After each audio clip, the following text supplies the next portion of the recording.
봉쇄라고 하는 것은 그 안에서 지역 이동을 완전히 차단하는 걸 뜻해요? 아니면 억제하는 전략이에요? 이게 그래서 논란이 좀 있었잖아요. 방역이라는 거는요. 그 환자 이외에 다른 사람들은 병에 걸리지 않게 만들겠다가 이제 봉쇄인 거죠.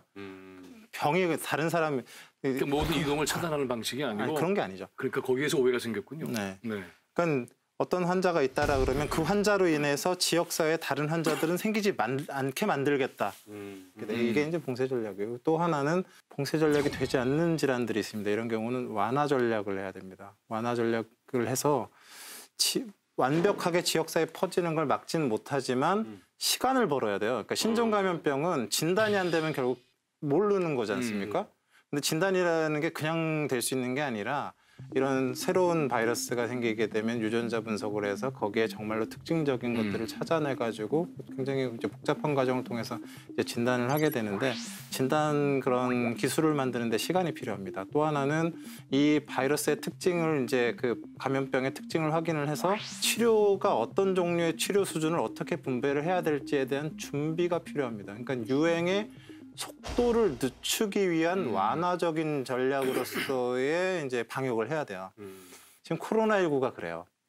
증상이 생기기 전 무증상자들이 감염을 일으키고 있기 때문에 맨 처음에 들어왔을 때 사실은 저희는 잘 몰랐어요. 사스와 비슷하게 증상자만 감염시킨 줄 알았는데 금방 좀 알고 봤더니 증상이 없는 사람들도 감염을 시키더라는 거예요. 네. 그래서 전략을 급격하게 수정할 수밖에 없었어요. 그래서 지금 각각의 이제 그 지역사회마다 열심히 시간을 벌고 노력을 했음에도 신천지 대구교회와 이제 청도 대남병원을 중심으로 너무 큰 유행이 한꺼번에 빵 터지니까 더 이상의 봉쇄 정책으로 인한 시간 벌기가 실패를 해버린 거죠. 그래서 진단할 수 있는 능력 개발까지 시간을 벌었어요. 한 달 정도 동안 이제 진단 능력을 배양하는 시간은 벌었는데 의료 시스템을 만드는 시간을 벌지를 못한 거예요. 네, 그래서 그 코로나19에 보통 지금 알려져 있는 그 사망률이 1% 미만 정도쯤 되는데 중국의 우한 지역은 3%가 넘어가거든요.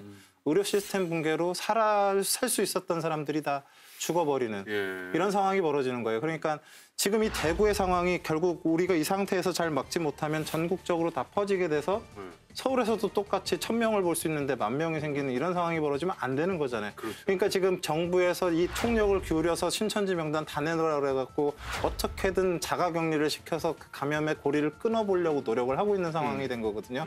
그러니까 이 코로나19가 생각보다 굉장히 방역하기가 까다롭고 전파력은 굉장히 높고 지금이 굉장히 또 키포인트가 되는 단계라는 걸 일단 알려드리고 싶습니다. 예, 지금 선생님이 말씀하신 대로 이 대구 경북 지역의 그 지역 감염 그 처방으로 과연 완화가 되고 거기서 차단이 될 거냐. 지금 서울만 하더라도 오늘 당장 뭐 은평병원에서 그 환자가 집단 발생한 데 대해서 역학조사를 강화를 하고 있는 모양이던데 이게 지금 그 백화점, 뭐 마트 이런 식으로 계속 번져나간단 말이에요. 네. 이래 되면 계속해서 차단해야 될 사람 숫자가 늘어나면 이거 역학조사도 우리나라 전문가가 너무 많이 떨어진다고 그러더라고요. 역학조사원이 교육받은 사람이 굉장히 적답니다. 그래서 역학조사 하는데도 인원이 지금 부족할 정도니까 지금 국가적 패닉 상태에 들어갈 수가 있고 뭐 저도 절대 그래서는 안 된다고 믿는데 한국 사회에서 이게 팬데믹 대유행이 돼버린다면 이거 그래서 일부 이 전문가들이 말씀하시는 대로 만약에 국민의 40%가 감염하는 사태가 온다면 한국은 망할 수 있다는 이 위기의식이 지금 도는 거예요.